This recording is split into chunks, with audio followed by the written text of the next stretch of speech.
Deixa eu te fazer uma pergunta. Você já leu a Bíblia hoje? Ainda não? Tá. Mas você já tentou ler a Bíblia inteira? Já conseguiu? Ainda não? Já? Pessoal, eu estou fazendo essas perguntas porque nós estamos incentivando as pessoas a lerem a Bíblia inteira. Esse ano de 2024 você pode ler a Bíblia toda e nós vamos te ajudar. Nós estamos seguindo um plano que se consiste em lermos trechos da Bíblia e esses trechos vão se completar numa leitura inteira da Palavra de Deus. Estamos usando esta ferramenta, que é a Bíblia 365 Dia e Noite da SBB. Ela tem esse método e uma vez seguindo esse método, nós vamos chegar no fim do ano dizendo, finalmente consegui ler a Bíblia inteira. Vamos à leitura de hoje, mas entenda, você está chegando novo, você segue daqui para frente. E as leituras que já passaram, você vai atualizando aos poucos. Nós temos uma playlist aqui no nosso canal, Leitura Anual Bíblica, onde você vai colocando as leituras que já passaram em dia, tá bom? Não é inscrito no canal? Não é possível. Se inscreva no canal, dá um like, compartilha também para os seus contatos e grupos. Vamos à leitura. Dia 102, vamos ler Deuteronômio capítulo 17 e 18, Jó 16 e 2 Coríntios capítulo 5, a partir do versículo 11. O castigo da idolatria, Deuteronômio 17. Não sacrifiquem ao Senhor seu Deus um novilho ou uma ovelha em que haja imperfeição ou algum defeito grave, pois isso é abominação ao Senhor seu Deus. Se no meio de vocês, em alguma das cidades que o Senhor seu Deus lhes dá, aparecer algum homem ou mulher que proceda mal aos olhos do Senhor seu Deus, transgredindo a sua aliança, que vá, sirva outros deuses e os adore, ou faça isso com o sol, a lua, ou todo o exército do céu, o que eu não ordenei, e se isto lhes for denunciado e vocês o ouvirem, então devem indagar bem e, se for verdade e certo que se fez tal abominação em Israel, devem levar o homem ou a mulher que fez esse malefício aos portões da cidade e apedrejá-los até que morram. Por depoimento de 2 ou 3 testemunhas, será morto o que houver de morrer. Por depoimento de uma só testemunha não morrerá. A mão das testemunhas será a primeira contra ele, para matá-lo, e depois a mão de todo o povo, e assim eliminarão o mal do meio de vocês. O julgamento de questões difíceis. Se aparecer alguma coisa difícil demais para ser julgada, um caso de homicídio, uma demanda, um caso de violência ou outras questões de litígio, então vocês devem se dirigir ao lugar que o Senhor seu Deus escolher. Vocês virão aos sacerdotes levitas e ao juiz que houver naqueles dias, buscando uma solução, e eles anunciarão a sentença do juízo. E vocês farão segundo o mandado da palavra que anunciarem do lugar que o Senhor escolher, e terão cuidado de fazer tudo o que eles ensinarem. Façam segundo o mandamento da lei que eles ensinarem, e de acordo com o juízo que eles disserem. Da sentença que eles anunciarem, vocês não devem se desviar, nem para a direita, nem para a esquerda. A pessoa que se mostrar orgulhosa e não der ouvidos ao sacerdote, que está ali a serviço do Senhor seu Deus, nem ao juiz, essa será morta. E assim vocês eliminarão o mal de Israel, para que todo o povo ouça, tema e jamais se encha de orgulho. A eleição e os deveres de um rei. Quando vocês entrarem na terra que o Senhor seu Deus está dando a vocês, para que dela tomem posse, e estiverem morando nela, e disserem, poremos sobre nós um rei, tal como todas as nações que estão ao nosso redor, vocês certamente porão como rei sobre vocês aquele que o Senhor seu Deus escolher.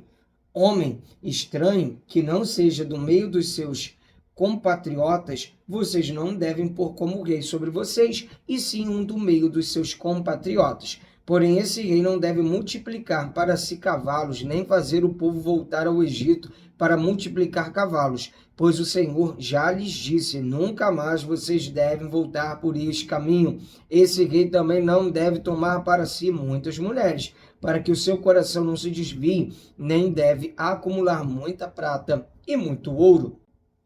Também quando se assentar no trono do seu reino, mandará escrever num livro uma cópia desta lei, feita a partir do livro que está com os sacerdotes levitas. O rei terá esse livro consigo e nele lerá todos os dias da sua vida, para que aprenda a temer o Senhor seu Deus, a fim de guardar todas as palavras desta lei e estes estatutos para os cumprir.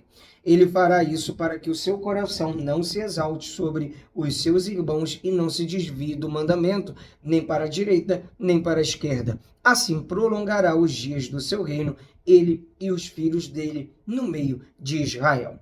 A herança e os direitos dos sacerdotes e dos levitas. Os sacerdotes levitas e toda a tribo de Levi não terão parte nem herança em Israel. Comerão das ofertas queimadas ao Senhor e daquilo que lhes é devido. Não terão herança no meio de seus compatriotas. O Senhor é a herança deles, como ele mesmo lhes prometeu. Será este, pois, o direito devido aos sacerdotes da parte do povo, dos que oferecerem sacrifício, seja gado ou rebanho, devem dar ao sacerdote a espádua, as queixadas e o estômago. Vocês devem dar-lhes as primícias do cereal, do vinho e do azeite e as primícias da tosquia das ovelhas, porque o Senhor, o Deus de vocês, escolheu os levitas e os filhos deles do meio de todas as tribos de Israel para ministrarem em nome do Senhor todos os dias. Se um levita que estiver morando em qualquer das cidades de todo Israel vier com todo o desejo da sua alma ao lugar que o Senhor escolheu e ministrar em nome do Senhor, o Deus de vocês, como fazem todos os outros levitas que ali ministram diante do Senhor, ele deverá receber porção igual a dos outros levitas para comer, além das vendas do seu patrimônio, contra os adivinhos e os feiticeiros.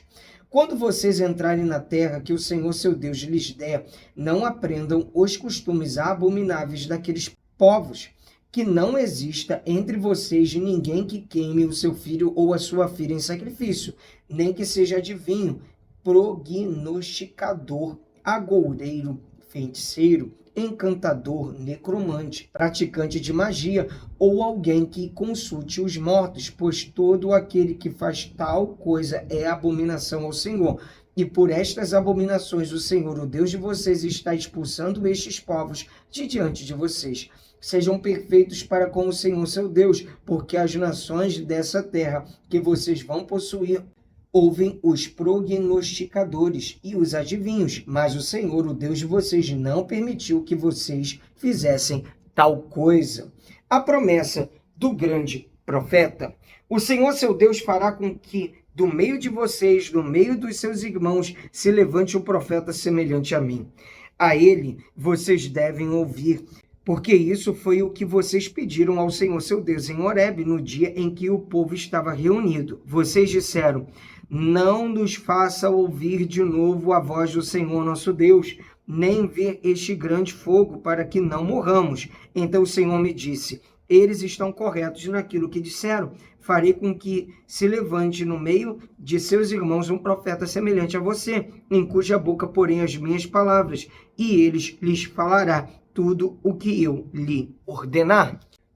Todo aquele que não ouvir as minhas palavras, que ele falar em meu nome, disso lhe pedirei contas. Porém, o profeta que tiver a presunção de falar alguma palavra em meu nome, algo que eu não mandei que falasse, ou o que falar em nome de outros deuses, esse profeta deve ser morto. Se vocês pensarem, como reconheceremos a palavra que o Senhor não falou? Saibam que, quando esse profeta falar em nome do Senhor e a palavra dele não se cumprir, nem acontecer o que ele profetizou, esta é uma palavra que o Senhor não falou. Tal profeta falou isso com presunção, não tenham medo dele. Vamos ler agora Jó capítulo 16. Resposta de Jó: um montão de palavras. Então Jó respondeu: tenho ouvido muitas coisas como estas.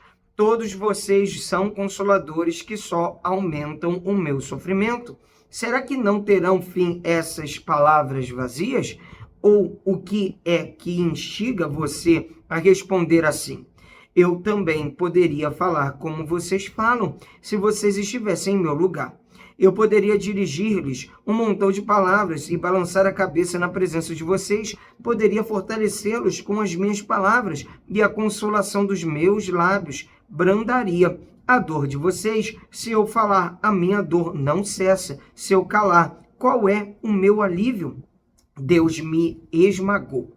Na verdade, esgotaste as minhas forças. Tu, ó Deus, destruíste toda a minha família. Testemunha disto é que me deixaste enrugado. A minha magreza já se levanta contra mim e me acusa cara a cara. Na sua ira me despedaçou e me perseguiu, rangeu os dentes contra mim e, como meu adversário, aguça os olhos. Homens abrem a sua boca contra mim, com desprezo me esbofeteiam. Todos se ajuntam contra mim. Deus me entrega os ímpios e me faz cair nas mãos dos perversos. Eu vivi em paz, porém ele me esmagou. Pegou-me pelo pescoço e me despedaçou. Ele fez de mim o seu alvo. As suas flechas me atingem de todos os lados. Atravessa-me os rins e não me poupa. Derrama o meu fel sobre a terra. Ele me fere com golpes e mais golpes, arremete contra mim como um guerreiro. Costurei uma roupa feita de pano de saco sobre a minha pele e enterrei o meu orgulho no pó. O meu rosto está vermelho de tanto chorar e sobre as minhas pálpebras está a sombra da morte. Então não haja violência nas minhas mãos e seja pura a minha oração. A minha testemunha está no céu. Ó terra, não cubra o meu sangue, e não haja lugar em que se oculte o meu clamor. Já agora a minha testemunha está no céu, e nas alturas se encontra quem advoga a minha causa. Os meus amigos zombam de mim, mas os meus olhos se desfazem em lágrimas diante de Deus, para que ele mantenha o direito do próximo contra o próprio Deus, e o do filho do homem contra o seu próximo, porque dentro de poucos anos eu seguirei o caminho de onde não voltarei. Vamos ler 2 Coríntios capítulo 5, a partir do versículo 11. O zelo apostólico de Paulo.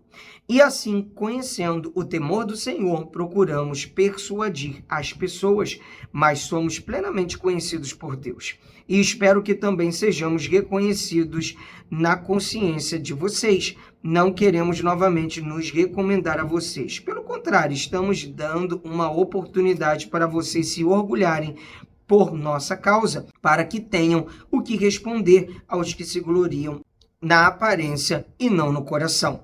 Porque se enlouquecemos, é para Deus, e se conservamos o juízo, é para vocês, pois o amor de Cristo nos domina.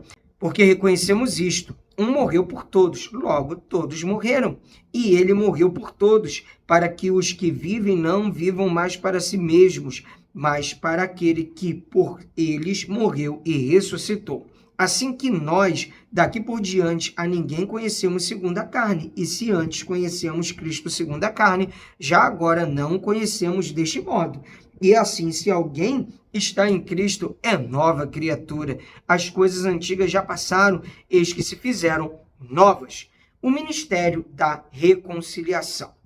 Ora, tudo isso provém de Deus, que nos reconciliou consigo mesmo por meio de Cristo e nos deu o ministério da reconciliação, a saber que Deus estava em Cristo reconciliando consigo o mundo, não levando em conta os pecados dos seres humanos e nos confiando a palavra da reconciliação. Portanto, somos embaixadores em nome de Cristo, como se Deus exortasse por meio de nós. Em nome de Cristo, pois pedimos que vocês se reconciliem com Deus, aquele que não conheceu o pecado. Deus o fez pecado por nós, para que nele fôssemos feitos justiça de Deus. Aleluia. Isso é muito profundo, gente. E nós, na qualidade de cooperadores com ele, também exortamos a que vocês não recebam em vão a graça de Deus, porque ele diz: no tempo aceitável escutei você, e no dia da salvação eu o socorri. Eis agora o tempo oportuno, eis agora o dia da salvação. Não queremos dar nenhum motivo de escândalo em coisa alguma, para que o ministério não seja censurado. Pelo contrário, em tudo nos recomendamos como ministros de Deus, na muita paciência, nas aflições, nas privações, nas angústias, nos açoites, nas prisões, nos tumultos, nos trabalhos, nas vigílias, nos jejuns, na pureza, no saber, na paciência, na bondade, no Espírito Santo, no amor não fingido, na palavra da verdade, no poder de Deus pelas armas da justiça, tanto para atacar como para defender, por honra e por desonra, por infâmia e por boa fama, como enganadores e sendo verdadeiros, como desconhecidos, mas sendo bem conhecidos, como se estivéssemos morrendo, mas eis que vivemos, como castigados, porém não mortos, como entristecidos, mas sempre alegres, como pobres, mas enriquecendo a muitos, como nada tendo, mas possuindo tudo. Ó Coríntios, temos falado com toda a franqueza e estamos de coração aberto para vocês. Nosso afeto por vocês não tem limites. Vocês que estão limitados em seu afeto por nós. Ora, como justa retribuição, e falo a vocês como a filhos, peço que também vocês abram o seu coração para nós. Até aqui nos ajudou o Senhor. É isso aí, vamos evoluindo de passo em passo, de fé em fé. Te espero amanhã aqui no canal. Que Deus abençoe a sua vida. Um abraço e não se esqueça. Pra cima!